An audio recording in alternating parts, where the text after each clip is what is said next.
Hi, this is Remembering the Past, the show where we talk about people who've died recently who've had a profound effect on our history, our society, or our culture. Tonight we're going to start out with two writers, and our first writer is our feature tonight. It's Bel Kaufman, who died recently at the age of 103. And Bel Kaufman wrote one of the seminal books of the 1960s, and I might add one of the best books of the 1960s, Up the Down Staircase. In the early part of the 20th century, books like The Good Soldier Dwight parodied the bureaucracy of the military. And after World War II, one of the most famous novels in America was Catch-22, a parody of the bureaucracy of the military by Joseph Heller. What Bel Kaufman did was took her experience as a New York City school teacher and did a dead-on satire on the New York City school bureaucracy. She had been a school teacher in New York City, and she satirized the students, the faculty, the administration, and most of all, the memos that are handed down from on high. Her memo satirization is absolutely brilliant. The whole thing is done, though, with love. I read this book in high school, and I thought it was one of the best books I ever read, and I really loved it. It was taught in high schools for a long time, but I don't think they're teaching it anymore, which is really a pity. Bel Kaufman was a nice Jewish girl who was born in Berlin, but she was raised in Kiev and Odessa, and her family moved to the United States in 1923. There was definitely writing in her genes, as she was a granddaughter of the great Jewish writer Sholem Aleichem. Here she talks about moving to the United States and the evolution of Up the Down Staircase. I was born in 1911. I spent my whole childhood in Odessa, 100 years apart. Nobody encouraged me to write. The whole family wrote. It was like brushing your teeth. I was just 12, I think, and I was put into a New York public school. Not a word of English, but the teacher understood.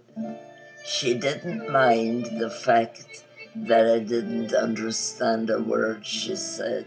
And I thought, how kind of her.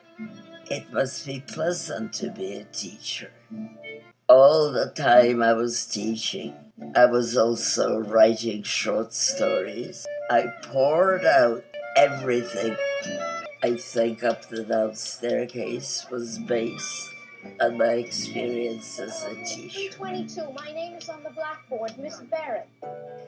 I described the terrible situation in New York City schools, the lack of communication, the lack of understanding, the bureaucracy, the gobbledygook. But it's funny. It's about love. It's about many facets of love. I received so many letters from teachers all over the country. How did you know? You described my problems, my class, my students. They made Up the Down Staircase into a movie in 1967, but I have to caution you, it was a hard book to make a movie out of, and the movie wasn't great. It starred Sandy Dennis, who was coming off an Academy Award-winning performance in Who's Afraid of Virginia Woolf, and it looked like she'd go on to have a great career. But something happened to Sandy Dennis, I don't know what. She was a good actress, but she never got the roles. She didn't do a great job in this one, in my opinion. It's also got a pre-All in the Family Gene Stapleton in it. Here's the Warner Brother trailer for Up the Down Staircase in 1967. Hey, just a minute.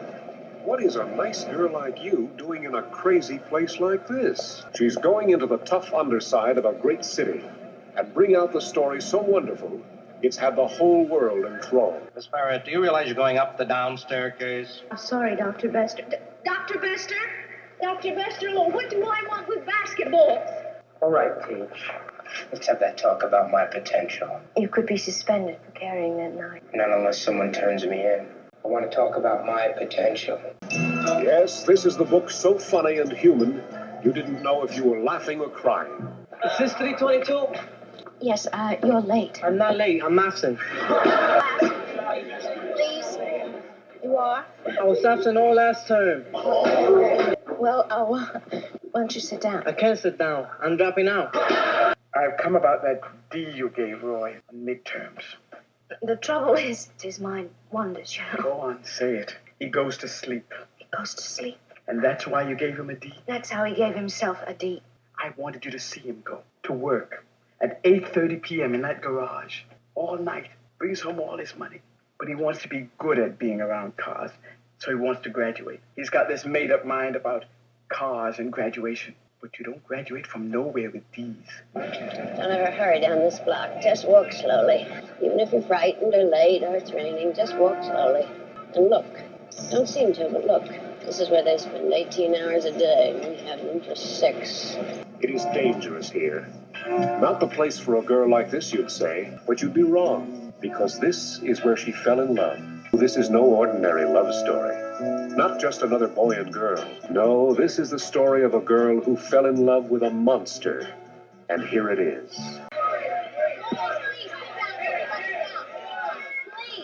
They're all here. All the dangerous, harried, hateful, incredible, and beautiful characters that have made Up the Down Staircase one of the best-loved bestsellers ever. Like I say, it is a great book. Try and read it sometime, and you could catch the movie too. Well, as long as we're talking about books made into movies, we'll go on to our second author, and that's Thomas Berger, who died recently at the age of 89. Thomas Berger wrote a bunch of novels about different subjects, and 4 of them were made into movies, and 3 of them were bad. In fact, 1 of them was very bad. He wrote a book called Neighbors, which was made into a movie in 1981 starring John Belushi and Dan Aykroyd, and it looked like it should have been good, a parody of suburban living, but it was dreadful. That was right when Belushi was having his own drug problems, and it shows up in that movie. It was a bomb. But Berger wrote one book that became a very good movie, and it was called Little Big Man. About a 111-year-old man named Jack Crabb who was taken in by the Indians, and he was the only white survivor of the Battle of the Little Bighorn. He was played by Dustin Hoffman in the movie, and Dustin Hoffman did a tremendous job. It also starred Faye Dunaway. Here's Dustin Hoffman as Jack Crabb talking with the vainglorious General Custer before the Battle of the Little Bighorn in the 1970 Little Big Man, directed by Arthur Penn, by the way. Well, what's your answer, Muleskin? General, you go down there. You're advising me to go into the coulee? Yes, sir. There are no Indians there, I suppose. I didn't say that. There are thousands of Indians down there, and when they get done with you, there won't be nothing left but a greasy spot. This ain't the Washita River, General. Them ain't helpless women and children waiting for you. They're shy and brave and Sioux. You go down there if you got the nerve. Still trying to outsmart me, aren't you, Muleskinner? You want me to think that you don't want me to go down there, but the subtle truth is you really don't want me to go down there. Well, are you reassured now, Major? Here's Dustin Hoffman with Chief Dan George, who did a great job in the movie. He's a real Indian. He played the chief of the tribe. Hello, Grandfather. Greetings, my son. Do you want to eat? Grandfather? What happened to your neck, Grandfather? It's a wound. It cut the tunnel through which light travels to the heart. You mean you're blind?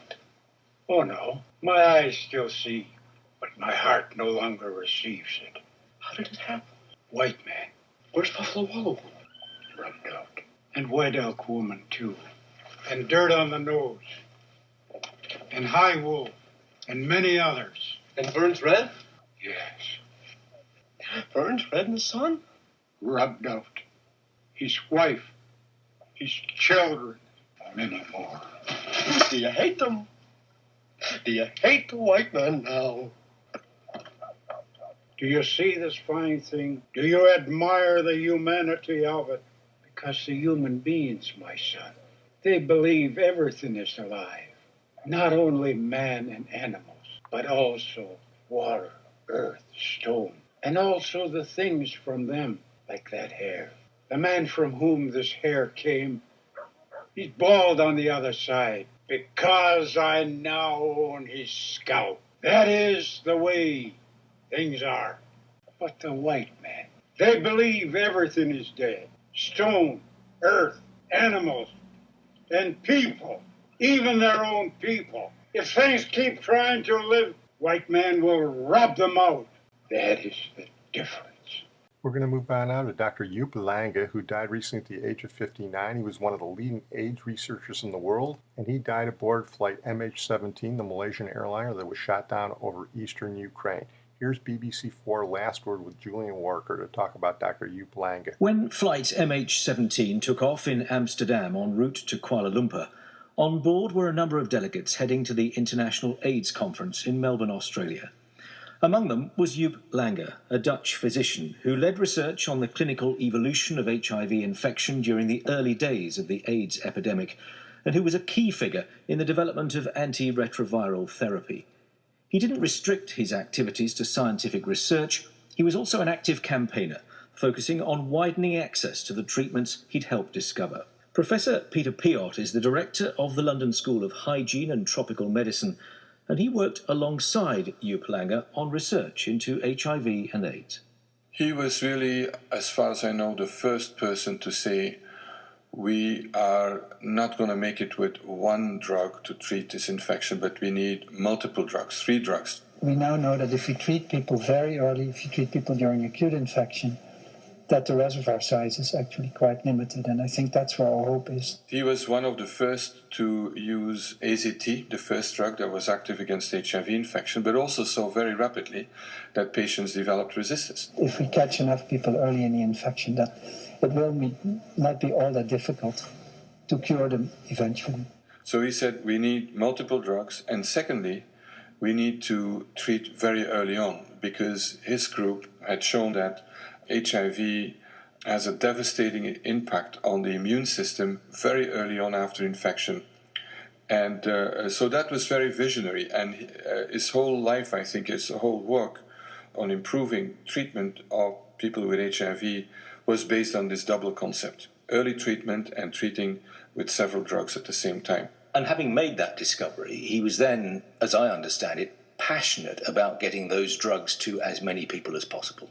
Yeah, some scientists are happy with publishing a paper and with their discovery and then move on to the next research project. Joep was passionate about making sure that people who needed, that they would have access to drugs, to treatment, to the products of science. And that's kind of quite common in the AIDS world, in the AIDS research world. In these days we were young scientists, young clinicians, but also activists, because nobody wanted to deal with AIDS. There was a lot of denial, toll levels, no money. We worked tirelessly to bring down the price of these drugs. And so Joep was really on a crusade, and until he died. Gus Cairns is a long-time AIDS activist who was at the conference in Melbourne, which Joep Lange and others were on their way to. My first memory of him was at the Geneva World AIDS Conference in 1998, and there was this very handsome Dutch doctor with his sort of shock of already greying hair, and he had a sort of definite sort of presence to him. I was quite struck by him also because, firstly, he seemed to be saying a couple of things that I intuitively agreed with and felt was where the handling of the HIV epidemic needed to go. He was an early proponent for combination therapy, we know that. But he was also a very early proponent for treatment as prevention, which is something that's now all over the HIV world. Realising, he's one of the first scientists to realise the implication of the fact that if you give someone HIV treatment, it not only makes them well, it also makes them non-infectious. He was a true Renaissance man, in the sense that he had a keen interest in science, in the developing world, in discovery, accelerating drug discovery, but also in arts of all kinds, from music to particularly literature. He could quote from George Orwell, was a big fan of George Orwell. But I think he also had enormous humanity, and I think although he was a non-believer, he was also a great humanist, and I think those two made him care very much about the people he worked with, about the patients he worked with, and about all the people with HIV and involved with the virus that he'd met. He really had a big mission to save people from HIV. Well, I'm going to close on that note. I want to thank my producer, Sid Taps. We're going to close with a little irony tonight. We're going to close with the George Harrison Memorial Tree that died recently at the age of 10. It was a pine tree planted in 2004 in memory of George Harrison. George loved Los Angeles, and he also loved gardening. And irony of ironies, the tree was killed by what else? Tree beetles. George once said his biggest break in life was getting into the Beatles, and his second biggest break in life was getting out of the Beatles. George would have been saddened by the loss of the tree. He was into all that oneness of life stuff, but I think he would have appreciated the irony of death by beetles. On the other hand, he might have just said, "Don't bother me." He did, of course, write and sing a song once saying that. Since she's been gone, I want no one to talk to me. It's not the same, but I'm to blame, it's plain to see. Don't come around, leave me alone, don't bother me. Don't bother me, don't bother me.